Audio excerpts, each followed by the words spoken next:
Alors,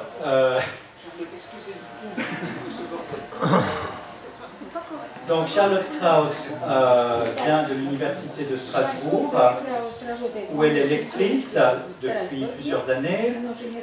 Elle a fait une thèse publiée en français à Amsterdam aux éditions Rodopi sur les images de la Russie au XIXe siècle dans la littérature de fiction et en particulier sur les stéréotypes associés à la Russie et à un certain nombre de figures, de personnages que vous avez caractérisés dans la littérature française qui permettent de cerner le paysage mental de la Russie dans la littérature française du XIXe siècle. Et donc aujourd'hui, vous nous parlez de la russité, une notion problématique en France et en Russie, ce qui va être très utile puisque vous allez parler au fond des deux points de vue à la fois. Essayez de tenir en 30 minutes. Merci. Alors le titre a effectivement un petit peu changé, comme vous pouvez le constater. Donc la Russie, une notion problématique dont le discours scientifique se nourrit de fiction, et je vais malheureusement surtout parler du point de vue français, parce que sinon je ne tiendrai pas. Donc en France, la russité est aujourd'hui un terme que l'on croise fréquemment dans les analyses d'œuvres littéraires russes ou ayant trait à la Russie. Traduction de Lousbos, le terme a pris le relais d'une âme russe, cliché peut-être trop évident.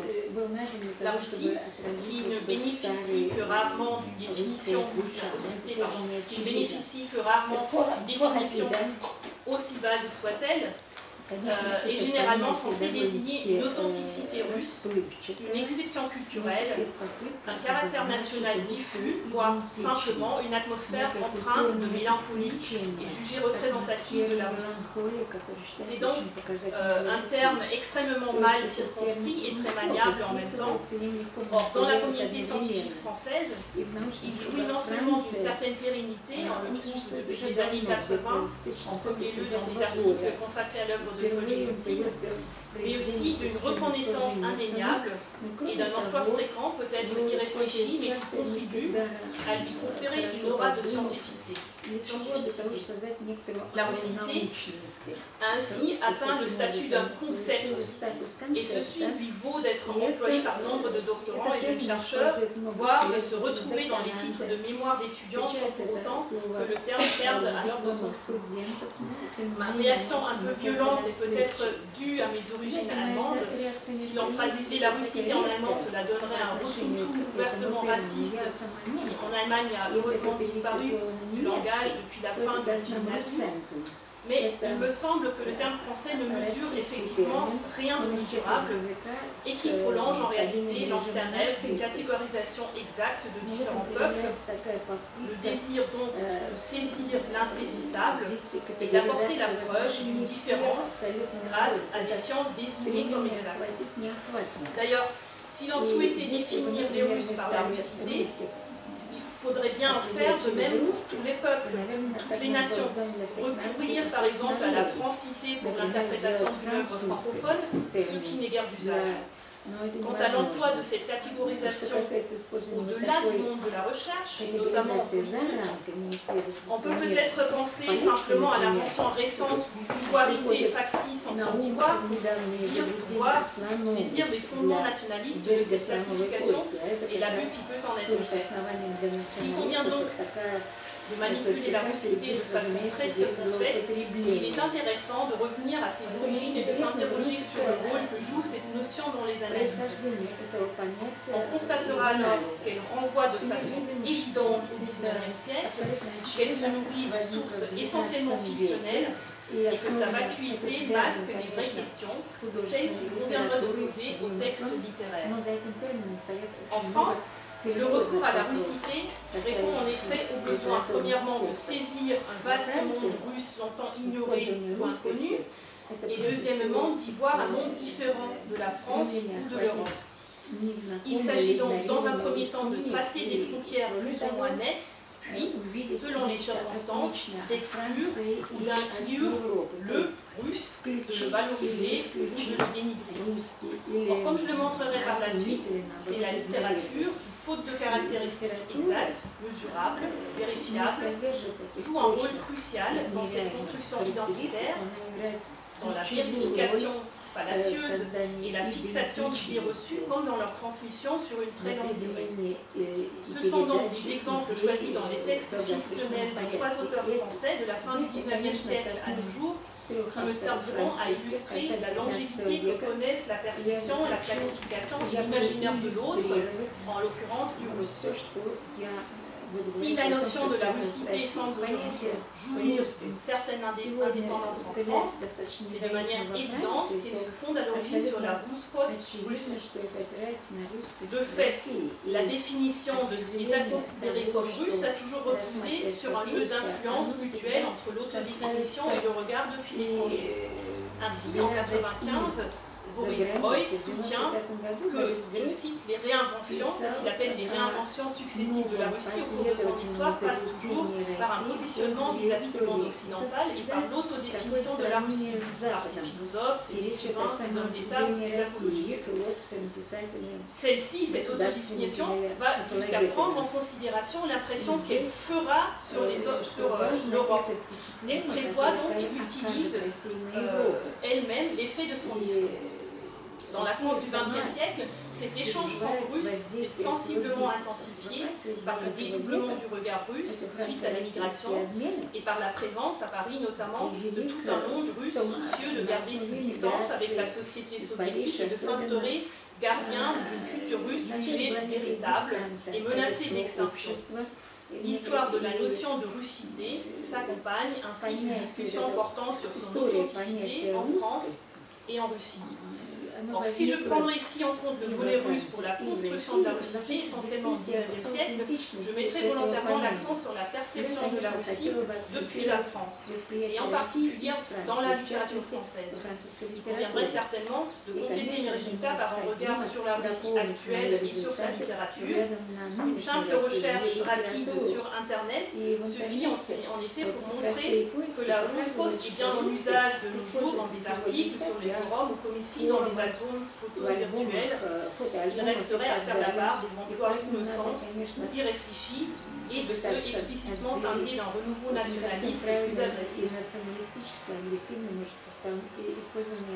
L'invention de ce que Alexandre Bourmester appelle de façon ironique la russité indicible, l'objet de culte actuel, ne date pas de l'époque post-communiste ni d'ailleurs des mouvements slavophiles du XIXe siècle. Pendant des siècles, c'est d'abord le regard depuis l'extérieur qui crée en Europe un secret russe. L'Europe de l'Ouest regarde un empire des tsars qui ne comprend guère et qui l'effraie. Cette angoisse est ramenée à plusieurs facteurs, dont 2 prédominent, l'espace et la religion. La Russie, c'est en effet un pays immense, très peu connu et peu visité, qui se perd quelque part en Asie, sans qu'une véritable frontière ne soit définissable pour les Européens. S'y ajoute la mémoire que c'est de cet espace lointain que de méchantes hordes barbares ou se sont plusieurs fois lancées à l'attaque de l'Europe. La Russie correspond donc à la fin de l'Europe et en même temps au début de l'Asie. Francis Comte parle encore à ce titre des Russes comme d'un peuple charnière entre l'Orient et l'Occident. À ce statut intermédiaire s'ajoute le fait que les Russes sont chrétiens et donc alliés, mais orthodoxes et donc hérétiques, du moins aux yeux de l'Église catholique. Il en résulte un flou anxiogène qui suscite en Europe de l'Ouest un besoin de décrire et de classifier le monde moscovite, de même que ses habitants. Pendant très longtemps, c'est la très ancienne théorie des climats, héritée de l'Antiquité, qui sert de schéma de perception aux voyageurs et aux penseurs. Elle établit un lien déterminant pour la suite entre l'aspect du pays et les êtres humains qui y habitent. Encore au XVIIIe siècle, Montesquieu parlait ainsi de l'effet du climat sur l'homme pour conclure, je cite, « Il faut déclencher un moscovite pour lui donner du sentiment ». une vingtaine d'années plus tôt, le désormais célèbre tableau des peuples d'Europe, Völkertafel, réalisé en Styrie, en Autriche, vers 1725, désigne au moscovite une avant-dernière place peu flatteuse. Il est suivi seulement du turc au grec, ainsi que l'a montré Wolfgang Eismann dans un article de 1999. Les caractéristiques que ce tableau habitue à l'habitant représentatif de l'Empire des Arts peuvent être expliquées par une influence directe de la théorie des climats et des premiers récits de voyage sur la Russie qui sont eux-mêmes rédigés sous cette même influence. Le tableau présente donc le moscovite comme un homme primitif, méchant, qui se distingue par son manque d'esprit, sa propension à la trahison, qui est amateur de la bastonnade, qui vit vêtu de fourrure dans un pays de glace, passe son temps à dormir et meurt finalement dans la neige. Ce jugement dépréciateur établit donc la frontière entre la Russie et le reste de l'Europe en se fondant notamment sur des données géographiques et religieuses. Toujours sous l'influence de la théorie des climats, qui situe le juste milieu dans les zones temporées et par là incite à émettre un doute sur l'appartenance à l'espèce humaine des habitants de zones extrêmes. On rencontre aussi des descriptions qui voient les Russes comme des êtres sauvages, ou bien qui les décrivent avec des traits animaliers. Dans un registre satirique, on trouve encore, dans l'histoire de la Sainte-Lucie de Gustave Doré en 1854, l'hypothèse que le premier Russe descendrait, je cite, des amours du bel ours pôle Nord et d'une jeune marsouine. Vous voyez ce que ça donne en résultat. Métissage, tout à fait. Au cours du XIXe siècle, alors que les échanges entre l'Europe occidentale et la Russie s'intensifient considérablement, la perception de la Russie et de ses habitants depuis la France tend à se nuancer. Elle s'enrichit alors de faits historiques et divers, mais aussi d'un discours nouvel, racial, ou qui avance un au-delà de l'élément slave et qui s'inspire désormais aussi de penseurs russes. Certes, l'Empire russe ne se fonde pas en premier lieu sur une conception raciste. Il respecte plus ou moins les différentes ethnicités et vise surtout à consolider l'unité de l'État. Or, ainsi que le rappelle la récente étude de Carole Reynaud-Palido, l'établissement de l'anthropologie en tant que science est précoce en Russie par rapport à d'autres pays d'Europe. Et il est soutenu par un État qui manifeste son intérêt pour la définition de la communauté slave. Et on sait que la question de l'origine scandinave ou slave du peuple russe, soulevée par les textes anciens, a encore donné lieu à discussion jusqu'au XXe siècle. Il n'est donc pas surprenant que la notion d'une race slave abonde dans les textes du XIXe siècle, y compris, peut-être surtout en France, où le terrain a été préparé par bon nombre de théoriciens. C'est notamment en opposition à une supposée race germanique, après la guerre de 1870, que la race slave est fortement valorisée. Pour ne citer qu'un exemple, le roman de Jules Verne, Un drame en Livonie, rédigé dans les années 1890, publié seulement en 1904, peut être considéré comme représentatif de cette tendance.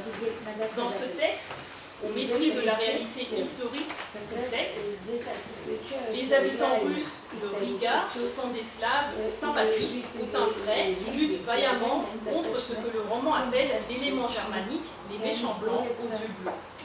Je cite, « Ilka était la Slave dans toute sa pureté, combien différente des autres riganes de sang germanique, avec leur carnation trop rose, leurs yeux trop bleus, leur regard trop inexpressif, leur indolence trop allende. Ilka, brune, avait le teint chaud, sans être colorée, la taille élevée, des traits nobles, la physionomie un peu sévère, sérieuse et réfléchie, peu sensible à la coquetterie du costume simplement mise avec goût, elle présentait le type achevé de la jeune livonienne d'origine russe. Si le roman français établit un parallèle explicite entre le physique et l'appartenance ethnique, le discours factuel du XIXe siècle est un peu plus dans l'embarras de décrire les Slaves, l'une de ces races invisibles, j'emploie le terme de Lévi-Strauss, d'Europe. À défaut de caractère physique distinctif, en recours à des critères culturels, la langue, le territoire et surtout la religion commune. Or, cette conception de la communauté, qui doit d'ailleurs beaucoup au romantisme allemand, commet ce que Claude Lévi-Strauss a appelé le péché originel de l'anthropologie, consistant, je cite, en une confusion entre la notion purement biologique de race et les productions sociologiques et psychologiques de culture humaine. Toujours selon Lévi-Strauss, il y a bien beaucoup plus de culture humaine que de race humaine, la catégorie de race étant de toute manière à son avis indéfinie, voire indéfinissable. Sans vouloir rentrer ici dans les détails, il est évident que la conception de l'identité nationale russe en Russie ne passe pas uniquement par la notion de race et qu'il reprend de nombreuses idées aux époques antérieures au XIXe siècle. Le mythe de la Troisième Rome, surtout, est largement revisité et prend une nouvelle portée politique offensive à un moment où l'Empire russe, suite à la débâcle napoléonienne, commence à jouer un rôle central en Europe. La mission orthodoxe et politique de la Russie fait même partie du slavophilisme officiel. Mais les historiens s'accordent généralement à situer au XIXe siècle la naissance d'une recherche explicite de la culture et de l'identité russe en Russie même, et comme on le verra, les auteurs français ne se soucieront guère du schéma de catégorisation tant que les résultats confirment le caractère russe que les textes ont toujours affirmé. Donc ce qui est important, c'est que les faits restent les mêmes, le système de catégorisation pouvant changer.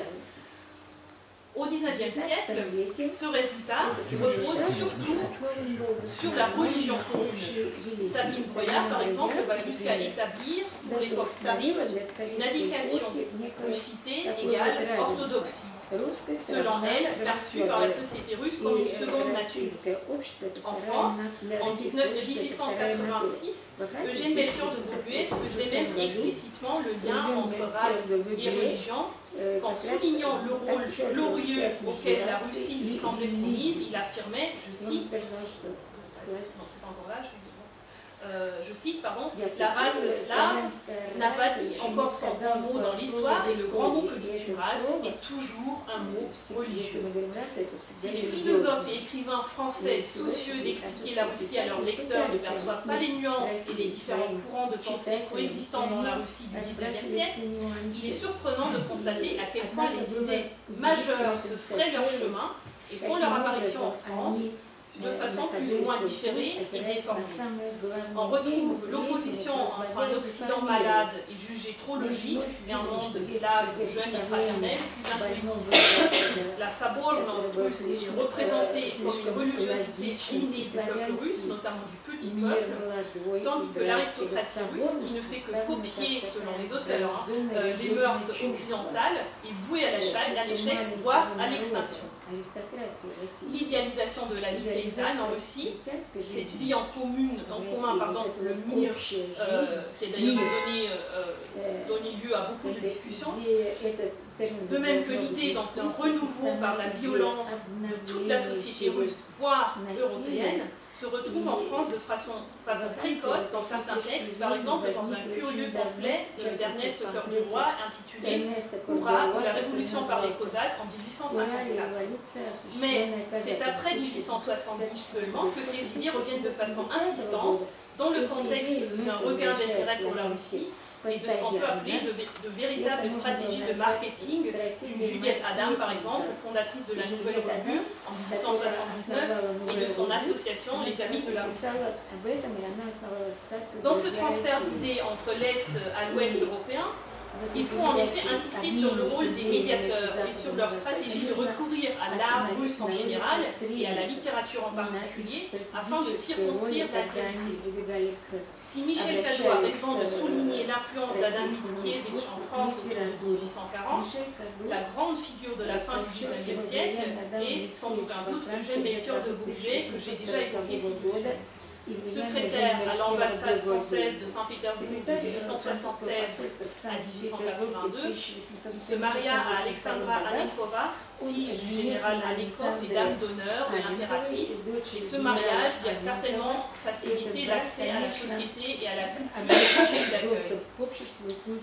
Il se découvrit alors une passion pour la littérature russe, surtout pour les grands auteurs de ses contemporains, et décida de les porter à la connaissance des lecteurs français. Des lecteurs français par plusieurs articles publiés dans la Revue du Monde, puis remis en volume sous le titre « Le roman russe » en 1886. Le rôle de cet ouvrage, le roman russe, dans la diffusion de la littérature russe en France a souvent été souligné.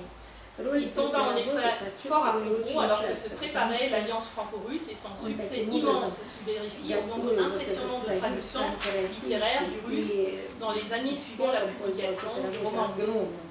L'historienne allemande Marianne Kukuschön les compare même ironiquement à une revanche française sur la destruction de Moscou en 1812. Je cite, « Tout comme Moscou était alors parti en flammes, Paris se noyait maintenant dans l'encombre. » Mais l'entreprise de Vauquelin ne se limite pas à une simple découverte littéraire pour amateurs de bons livres. Bien au contraire, le roman russe prétend expliquer le fameux secret russe par le biais de la littérature. Selon ses propres mots, je cite, l'objet principal de ce volume est de rechercher comment le génie particulier du peuple russe se manifeste dans l'œuvre de ses écrivains.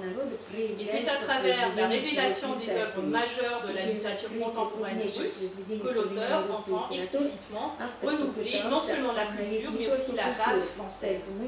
Car l'ouvrage est aussi une attaque dirigée contre le naturalisme français, jugé, je cite, matérialiste et déprimant.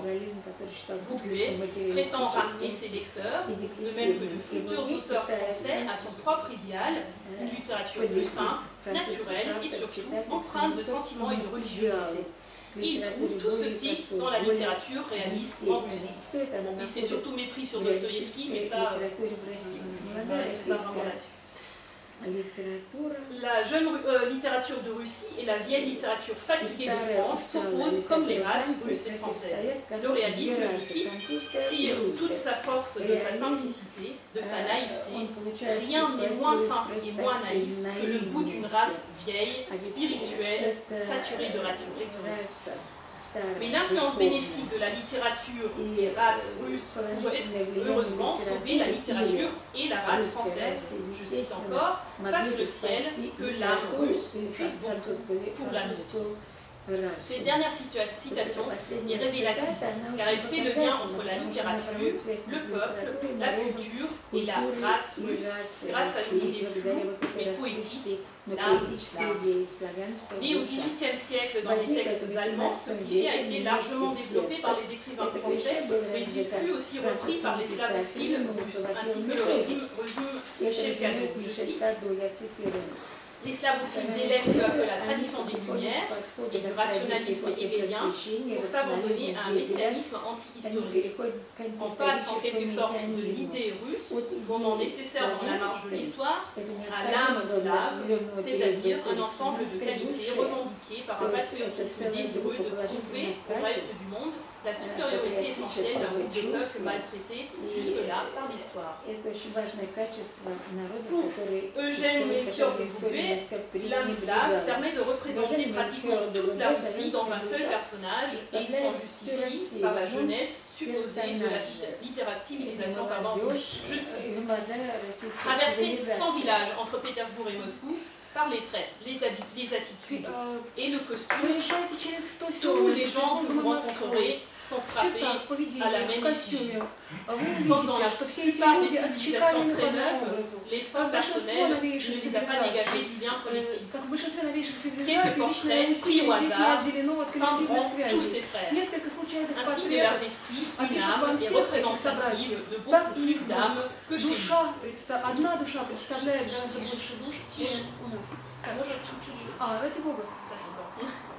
De ce constat à la personnification de la Russie dans un personnage, dans un seul personnage, il n'y a qu'un pas. Et comme les âmes russes au pluriel, cette fois appliquées aux habitants dans leur ensemble, cherchent désespérément un guide écrivain, Vauquelin relèvera le défi. Je cite, les âmes n'appartiennent à personne. Elles tournoient, cherchant un guide éperdu dans le froid, les ténèbres et le bruit. Essayez de leur dire qu'il est une retraite où ramasse et réchauffe les oiseaux blessés. Vous les verrez s'assembler toutes ces âmes, monter, partir à grand vol, par-delà vos déserts arides, vers l'écrivain qui les aura appelés d'un cri de son cœur. Si de nos jours le roman russe a gardé un certain intérêt en raison de son rôle historique, les romans russes de Vogüé, textes fictionnels cette fois, sont largement tombés en oubli. Et ceci à juste titre.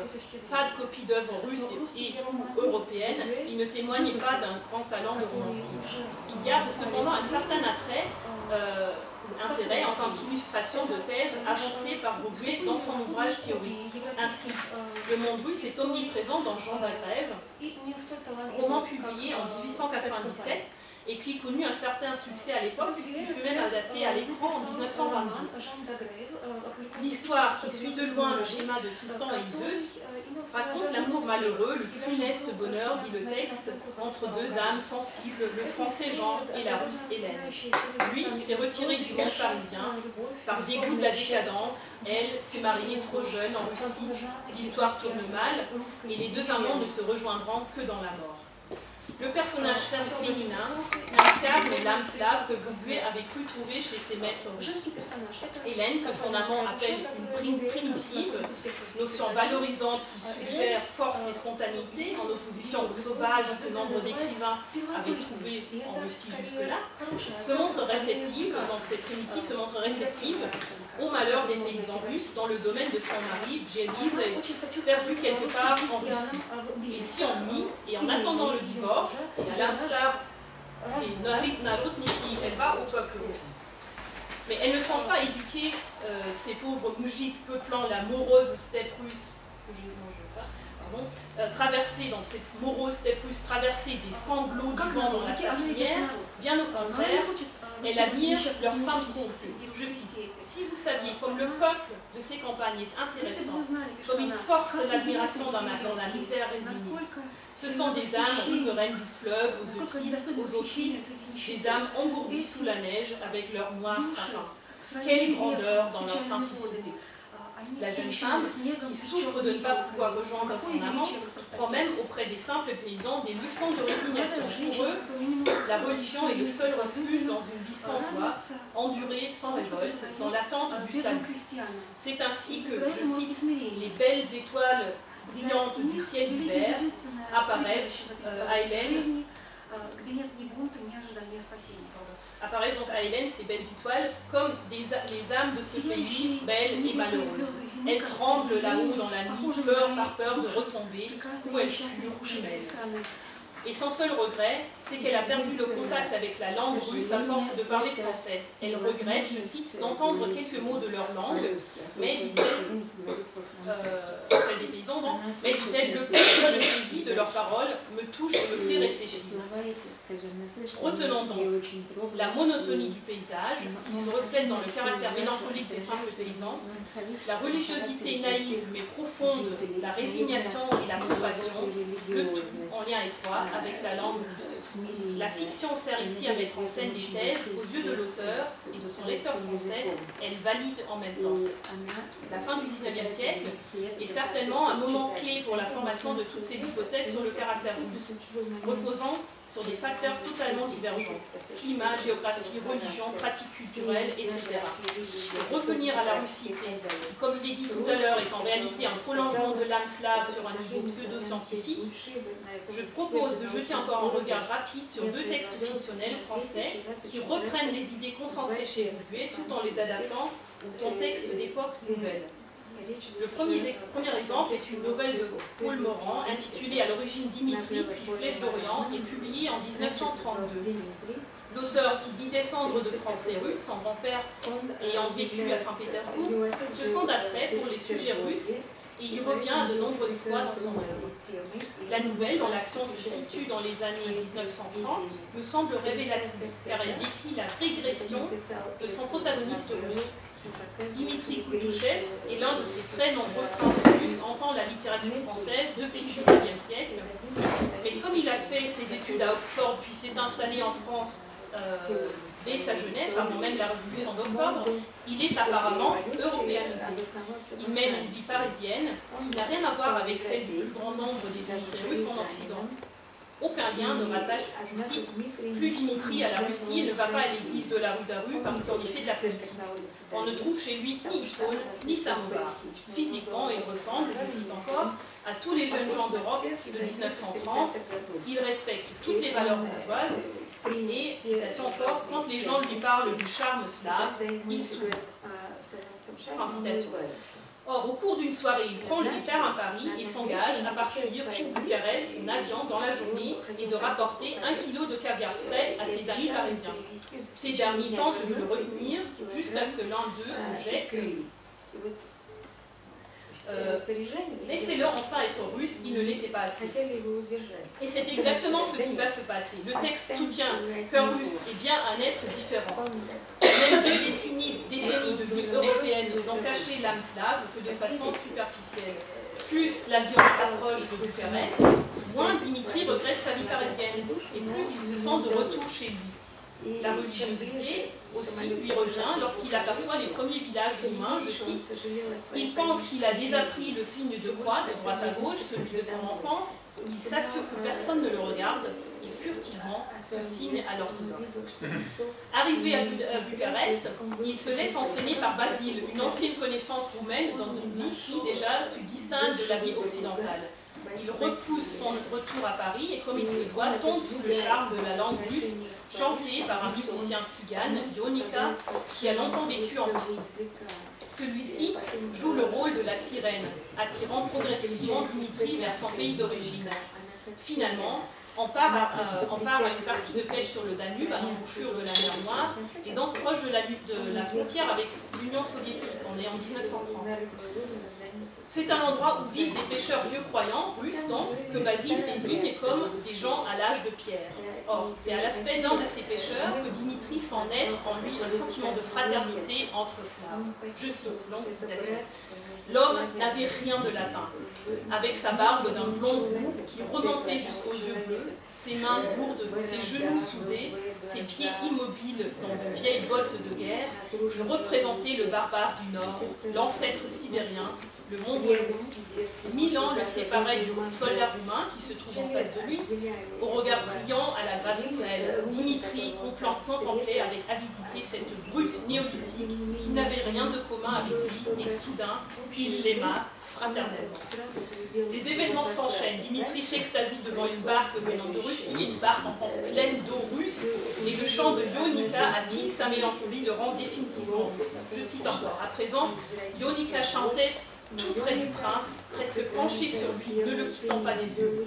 Dimitri sentit s'insinuer en son corps cette atonie agréable et honteuse, cet état d'obéissance qu'il connaissait maintenant. En lui mourait ce citoyen prudent et sage que la France avait fait mourir. Submergé par les souvenirs de son enfance, Dimitri devient alors un vrai russe que la nuit, la boisson, la musique plonge dans une anxiété sauvage, une extase funèbre. Il comprend instinctivement qu'il fait partie de la communauté slave et ressent pour les pêcheurs russes un attachement que, je cite, il n'a jamais éprouvé à ce degré pour aucune créature humaine. Sa patrie, la Russie sacrée, l'appelle et le prince prend finalement et intuitivement une décision lourde de conséquences. Il entre dans une barque, se fait conduire vers la frontière russe, soviétique, et il franchit cette frontière à pied et va se perdre dans l'espace infini de la Sainte Russie. L'existence de l'Union soviétique n'a donc finalement que peu changé les données. Le russe reste toujours slave, c'est-à-dire mélancolique, attiré par la chanson en langue russe, fraternel envers son frère, mu par un profond sentiment religieux. On pourrait objecter à ceci que Paul Morand est un auteur dont l'engagement en faveur du régime de Vichy, dont les convictions racistes ne font pas de doute, que le choix donc du prince Dimitri serait injuste ou injustifié. Mais on trouve les mêmes formules de façon à peine allégée chez des auteurs contemporains de Morand, que l'on qualifierait aujourd'hui bien plus facilement de politiquement corrects, y compris d'ailleurs chez les émigrés russes en France. Et on continue à trouver de nos jours, par exemple chez un auteur à succès, ce sera mon dernier exemple, Emmanuel Carrère, dont les origines géorgiennes et l'expertise de sa mère en matière d'études russes et soviétiques entraînent parfois à de curieux constats sur la Russie et son âme. Je propose donc de prendre comme exemple un roman russe, autofiction au titre Annonciateur, publié en 2007. Dans ce texte, il y a deux histoires qui se mêlent, celle de la redécouverte par l'auteur-narrateur de la Russie et de la langue russe, à l'occasion notamment de plusieurs tournages dans une petite ville sibérienne, Kotelnitch, et celle moins russe de ses ébats amoureux avec une jeune femme, Sophie. Au début du texte, Carrère se rend en Russie sur les traces d'un prisonnier de guerre hongrois, oublié dans un asile de la ville de Kotelnitch pendant des décennies et déclaré mort chez lui en Hongrie. Sous une forte présence médiatique, il est rapatrié au début des années 2000, mais il ne parle plus, ne se souvient de rien, on lui cherche sa famille grâce à son ADN. Pour Emmanuel Carrère, cette histoire symbolise toute la peur que diffuse la Sibérie. Un roman russe s'ouvre sur des souvenirs, des cauchemars et des récits de disparition en Sibérie dans l'espace infini de la Russie. Nous y revoilà. Or, l'auteur se sent un attrait pour la ville de Kotelnitch, cette ville où il ne se passe jamais rien, mais dans laquelle il doit trouver un secret. Au bout de quelques jours de tournage, il plie bagage en se promettant de revenir. C'est seulement au bout de cette deuxième visite, tentative de tourner un documentaire personnel sur la ville et ses habitants, que l'action espérée et redoutée en même temps fait irruption dans le récit de façon très violente. Une jeune fille qu'il a connue à Kotelnitch a été assassinée sauvagement ainsi que son enfant. Il y retourne alors une dernière fois. Cette jeune fille, Anya, est une jeune fille qui parle français et qui saisit la chance de parler avec de vrais Français lors du passage de l'équipe de tournage. Représentative des jeunes Russes de province aspirant à une vie meilleure, ailleurs, elle a surtout un don pour le chant, ou plutôt c'est son âme qui chante, je cite. Elle chante bien, mais ce n'est pas seulement ça. Elle n'imite personne, elle chante avec son âme, c'est elle tout entière qui chante, son visage un peu ingrat, en est illuminé. Son défaut, c'est qu'elle est un peu mythomane, mais ceci lui confère aussi une aura de mystère. Elle vit avec le FSBiste de la ville, Sacha, qui a quitté femme et enfant pour elle, parce que Anya lui a raconté qu'elle est française, née à Paris, elle a même une maison à Paris, ou à côté de Paris. C'est peut-être une espionne, pense Sacha. Et ce Sacha n'y croit pas absolument, mais il lui semble qu'un doute subsiste quand même. Si à la fin elle était quand même française. Le chant, le mystère, le destin tragique, beaucoup de traits rapprochent Anne à des jeunes filles représentatives de l'âme slave, comme l'était Hélène chez De Vogüé, plus de 100 ans plus tôt. À cette histoire sibérienne s'ajoute le récit de l'histoire familiale de l'auteur, hanté, elle aussi, par un personnage, plusieurs personnages, au destin tragique et glorieux. L'ouvrage place au centre celui du grand-père de l'auteur, émigré qui arrive en France après la Révolution d'octobre et qui peine à trouver sa place. Il disparaîtra dans les derniers jours de la Seconde Guerre mondiale, très probablement liquidé en tant que collaborateur avec les occupants nazis en France. Le récit de la mère, consacré aux années 20, est plus glorieux car le grand-père, quant à ce récit, fait prince russe, le grand-père était alors chauffeur de taxi à Paris. Ça se doit pour un prince russe. Je cite, dans son taxi, il passait le plus clair de son temps à lire des ouvrages de philosophie, et quand on lui demandait s'il était libre, il répondait d'un ton agacé que non, parce qu'il voulait finir son chapitre. Par ailleurs, ce grand-père est un véritable poète, saisi, je cite, d'élan de lyrisme quand il écrit à sa fiancée, auprès d'elle, je cite, son âme goûte le repos. Le mélange de deux histoires, celle de la famille et celle des séjours à Kotelnitch, culmine dans un moment clé du texte, car comme le prince Dimitri de Paul Morand, Carrère est littéralement submergé de l'émotion à la mémoire d'une berceuse russe que lui chantait sa gnagna quand il était enfant. Au cours de sa redécouverte de la Russie et de la langue russe, Emmanuel Carrère parle un très bon russe, c'est ce qu'il affirme lui-même et c'est ce qu'affirme surtout sa mère, celui d'avant la Révolution, pas encore corrompu par le quotidien soviétique. L'auteur apprend donc les paroles de cette berceuse et à Kotelnitch les chante à l'enfant d'Anya, qui sera donc assassiné par la suite. La scène est saisie lors du tournage, les âmes fusionnent. Je conclus par quelques mots. En tant que vide évocateur, l'âme russe a la vie dure. D'ailleurs, une récente publication de Dominique Fernandez en témoigne et comme vous pouvez le constater.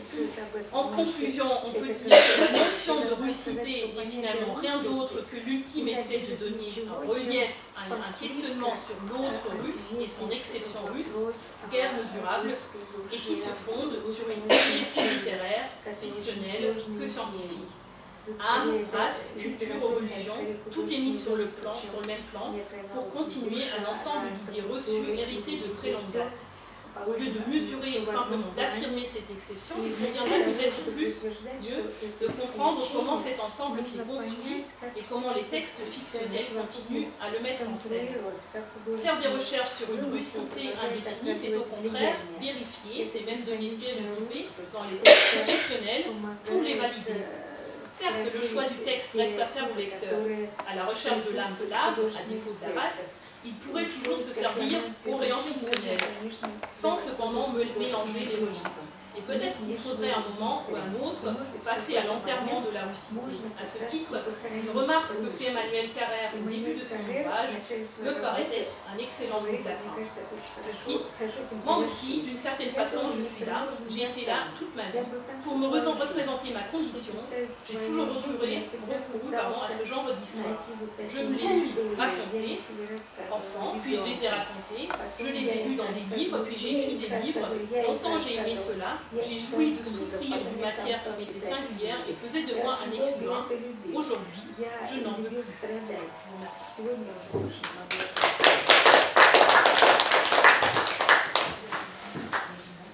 Merci beaucoup, Charlotte, pour cette traversée d'un siècle de russité, même plus.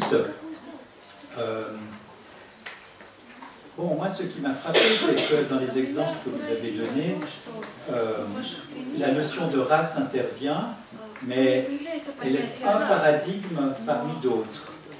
Et notamment, elle converge avec le paradigme de l'âme russe. Donc, j'ai aussi compris que, pour Vogüé, c'était une arme de guerre contre le naturalisme. C'est-à-dire que si on suit cette logique, en réalité, la race, c'est-à-dire le corps, la biologie, ce modèle-là se dilue quand même, beaucoup. Il s'agit au fond de re-spiritualiser la France via le modèle de l'âme russe. Et donc la notion de race, dans ce contexte-là, elle est instrumentalisée, mais presque à contresens, d'une certaine façon. Vous seriez d'accord? Voilà, on spiritualise la race, c'est bien ça. D'accord. Alors, j'ouvre la discussion, si... Bien sûr. Alors, j'ai effectivement, en faisant ces recherches, j'ai particulièrement fait attention à la race, bien sûr, puisque le colloque, c'était le sujet du colloque, mais il me semble effectivement que la race, ce n'est qu'un terme à la mode, entre d'autres, et que justement, pour expliquer ce qu'est le russe, c'est une possibilité entre beaucoup d'autres, et chez Vogüé, elle intervient souvent, hein, j'ai pris des exemples les frappants, mais je pense que Vogüé reprend enfin ce qu'il entend, et la race, c'est quelque chose pour lui d'un petit peu biologique qui permet donc de revitaliser, et c'est vrai que lui, il voit ça comme une invasion de barbares, mais cette fois gentiment. Et d'ailleurs, c'est intéressant parce que vraiment, je n'ai pas eu le temps, mais ce texte de Cœur de Roi, Hurrah, ou la Révolution par les Cosaques, qui date d'une trentaine d'années plus tôt, dit à peu près la même chose, propose à peu près la même chose, ce qui est beaucoup plus surprenant parce que Cœur de Roi publie au moment de la guerre de Crimée et propose vraiment de submerger, mais là c'est beaucoup plus violent, de submerger l'Europe par les Cosaques et de revitaliser finalement une Europe qui meurt de vieillesse. Je ne suis pas d'accord. Alors, Madame Michina. Oui, je peux confirmer sur ma signature sur la question de Sergat, parce que c'était presque la même chose que je voulais dire, mais à propos de Pierre Burbois, parce que j'appartiens par un pur hasard à la minorité, je crois, qui avait lu ce texte, mais là, aucune spiritualité. Non, mais c'est beaucoup plus violent, c'est clair. C'est la logique, tant pis. C'est-à-dire viendront l'État français, l'État et pas l'arme, est tellement riche que les barbares qui viennent, les Cosaques, et qu'ils détruisent tout cela, c'est-à-dire que les Cosaques fassent le travail de la révolution. Et aucune spiritualité là-dedans, par contre, vous pouvez, ce n'est que ça. Donc, c'est-à-dire. Oui, mais la direction est la même, c'est une vague qui vient de l'Est. Oui, la rénovation, d'accord. Mais j'avais une autre question complètement concrète, mais comme les sciences sur Nabokov, c'est une branche, je dirais, à part, je ne suis pas sûre que vous connaissez la réponse, mais en vous entendant parler de ce roman de Morand, que j'ai honte de ne pas avoir lu, j'ai pensé immédiatement au roman de Nabokov, L'Exploit, qui, le début est complètement différent, le personnage est différent, mais c'est l'histoire d'un russe émigré qui, volontairement, son exploit est de revenir en Union soviétique et de s'y perdre. Donc j'attendais, déjà je comprenais le trajet un tout petit peu, et vous avez terminé, ou plutôt Morand a terminé, sur la même chose. Donc je me demande, et il faut peut-être demander aux spécialistes de Nabokov, parce qu'il avait toutes les possibilités de la connaître. Donc peut-être c'est une sorte d'un petit c'est la fin des années 30. C'est sûr que c'était après 32. Donc, mais ça c'est une suggestion, rien d'autre. Merci.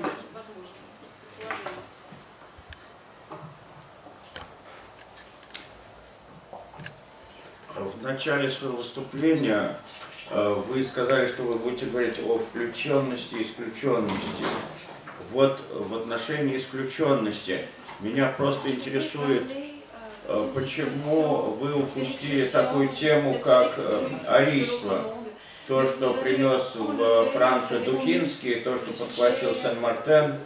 Вот насколько эта тема исключения славян и русских из арийства и потом борьба за, так сказать, вот, арийскую идентичность. Мне кажется, это очень интересный сюжет, который как раз ложится в проблематику нашей конференции. Но вот почему он у вас ушел? Это не так значимо или просто у вас другие акценты? В чем?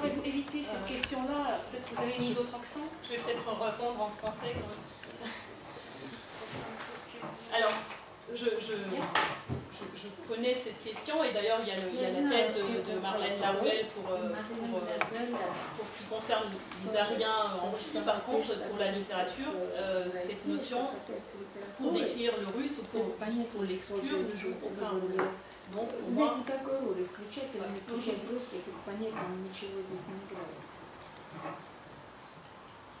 On peut prendre une dernière question, si quelqu'un souhaite. Attendez. Sinon, on peut prendre l'autre micro aussi. En fait, j'ai fait des questions. Merci Jean-Paul pour votre exposé. La première, est-ce qu'il y a eu une réflexion pour des idées herdériennes? Je vais dire pas des idées, mais des plages des Slaves. Précisément des Russes sur l'image française. Et puis l'autre question qui était dans un autre sens, quelle est la place du roman Un navire de Nucléaire d'Antoine Volodine dans votre parcours de la Russie? Ça va être très vite. Je vais reprendre par la dernière question d'abord. Vous m'avez parlé de Volodine il y a 3 semaines à Freiburg, mais je n'ai pas eu le temps de le lire entre temps. Désolée. Donc désolée, je ne peux pas vous répondre si vous voulez, je vais le faire. Quant à Herder, je pense que là, sur le terrain philosophique, je m'avancerai peut-être pas trop, mais il me semble qu'il n'a pas autant été, enfin que ça ne joue pas aussi grand rôle qu'en Allemagne. Mais il faudra peut-être demander. Non, mais je parle pas de dimension philosophique. C'est juste l'image. Donc, image féministe.